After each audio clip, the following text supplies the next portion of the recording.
everyone, welcome to iExamB. I'm Neha, your law faculty at iExamB's Legal Beat. Students, in this video, I'll continue ahead with our discussion with respect to what to study from the various laws with respect to the various competitive law exams. So already मैंने आपको अपने previous video में बताया था कि अब हम एक series start करने वाले हैं जिसमें हम discuss करने वाले हैं what are the various provisions or what are the important sections from various laws which you have to specifically focus if you are appearing for any of the competitive law exams. तो already ये series हमने start कर दिया है and part 1 has already been released, the video wherein we had a discussion with respect to what to study from the Constitution of India and the administrative law and principles of natural justice. तो हमने देखा इन दोनों act में से वो कौन सी चीजें हैं, एरियाज हैं जिसे हमें बहुत ही अच्छे से पढ़ना है, thoroughly पढ़ना है, because I have already mentioned to you that the chances of questions coming from those areas is more in comparison to the others. So same in this video also we will be continuing ahead with our discussion of what to study from some other new app which I'll be taking up in this particular video,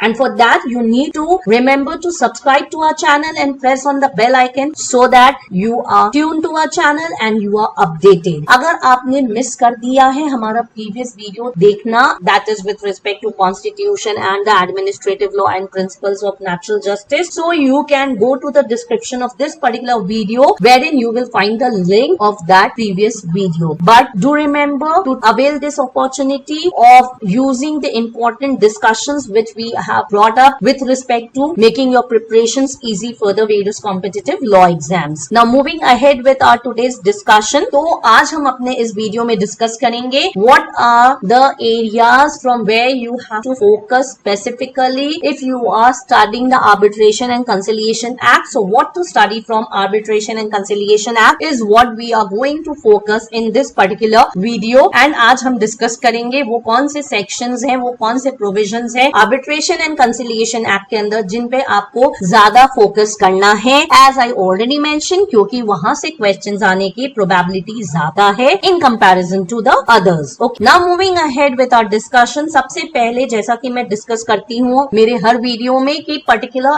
act जो है and over here specifically mentioning about the arbitration and conciliation act, तो इस particular act का objective क्या है, क्यों इसको लाया गया बेसिकली, क्योंकि कोई भी जब हम एक्ट पढ़ते हैं तो उसका ऑब्जेक्टिव पर्पस क्या है, we have to be very clear with respect to that, and then the definition section. So अगर ये दो बेसिक चीजें क्लियर है तो हमें क्या है फर्दर प्रोविजंस जो भी उस लॉ के हैं समझने में इजी होता है. अब यहाँ पे अगर मैं आर्बिट्रेशन एंड कंसिलिएशन एक्ट की बात करूं तो ये है क्या, ये एक बेसिकली ऐसा लॉ है जो कि प्रोवाइड करता है वेरियस मेथड्स ऑफ या modes of alternative dispute resolution. आप देख सकते हो it is an alternative dispute resolution system और मेथड जिसे हम ADR भी रेफर करते हैं. So arbitration and conciliation are the modes of alternative dispute resolution. ये जो ऑल्टरनेटिव डिस्प्यूट रेजोल्यूशन सिस्टम है बेसिकली इसका रिक्वायरमेंट क्या है when we have a judicial system, a judicial machinery in our country. So basically the need for this Arbitration and Conciliation Act or the ADR is that it is providing what, an effective and popular method, और किस चीज के लिए, for basically going ahead and resolving the various disputes in an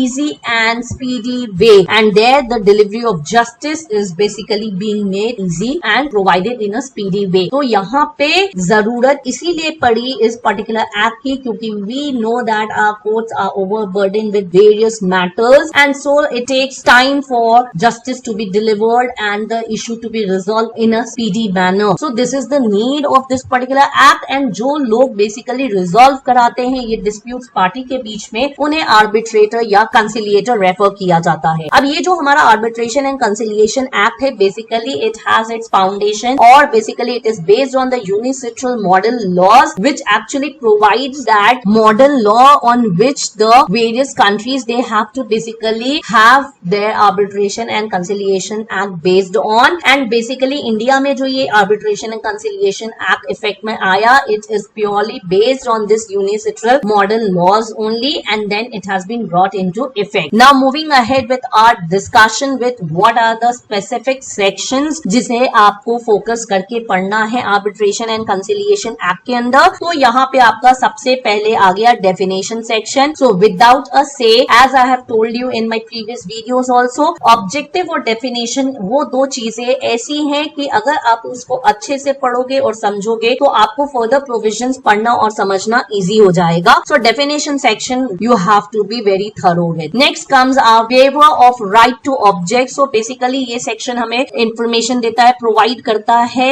ऐसे provisions जहां पे कि अगर कोई भी पार्टी जो है आर्बिट्रेशन अग्रीमेंट के अंदर there are some requirements which have to be fulfilled and that has actually not been done in the arbitration proceedings and all, and the party has not objected with respect to that, then there is a waiver of right to object which section 4 is providing. Then extent of judicial intervention. So when can the courts actually step in and intervene in the arbitration proceedings? What is the extent of that judicial intervention? That is basically section 5 cover कर रहा है. Section 7 बहुत ही ज्यादा जरूरी है क्योंकि ये बात कर रहा है हमारा arbitration agreement, that agreement based on which the entire arbitration proceeding will be undertaken and carried on. तो ये बहुत ही जरूरी है. Then next हमारा powers क्या है with respect to referring the parties to the arbitration when there is an arbitration agreement that is in existence. Then section 9 बोलता है interim measures वो कौन से हैं जो कि कोर्ट बेसिकली अडॉप्ट कर सकता है in the arbitration proceedings. And उसके बाद हमारे कुछ technical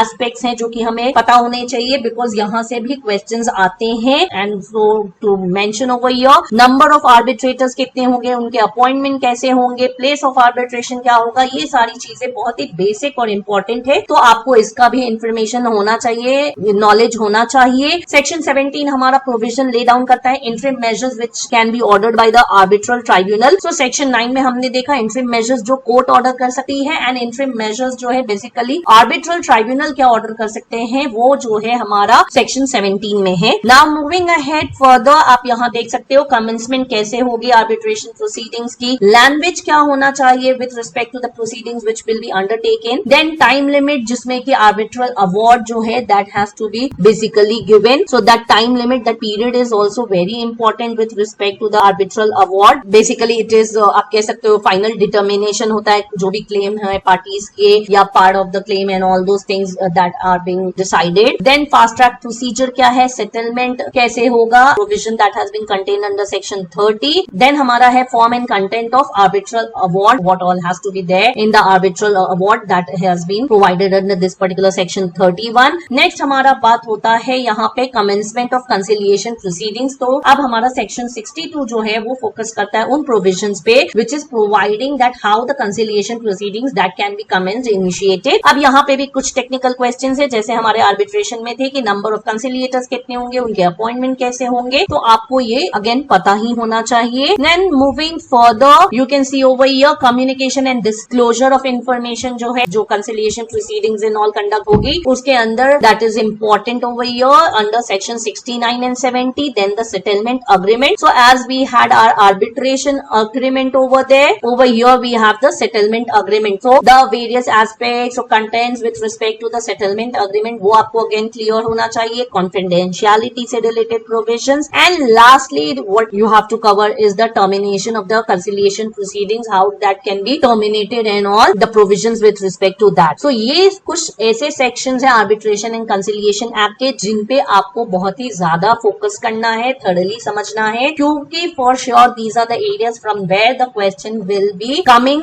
in the various competitive law exams क्योंकि ये बहुत ही जरूरी है इस पर्टिकुलर एक्ट के अंदर. Now with this we'll be ending our discussion with respect to what to study from the arbitration and conciliation act over here. And do remember to subscribe to the channel and stay tuned because I will be coming up with our next act wherein I'll be discussing what to study from that particular act. So through this series basically you can gain the information कि आपको किन चीजों पे ज्यादा focus करना है. इससे क्या होगा आपको एक हेल्प मिल रहा है कि आप अपने प्रिपरेशंस को थोड़ा और फोकस कर सको और जिन चीजों पे थोड़ा ज्यादा ध्यान देना चाहिए आप उनको थोड़ा ज्यादा इंपॉर्टेंस देके और तब अपने प्रिपरेशंस को enhance कर सको. So do remember to stay tuned, stay updated and make your preparations 50% faster with us at iExamB.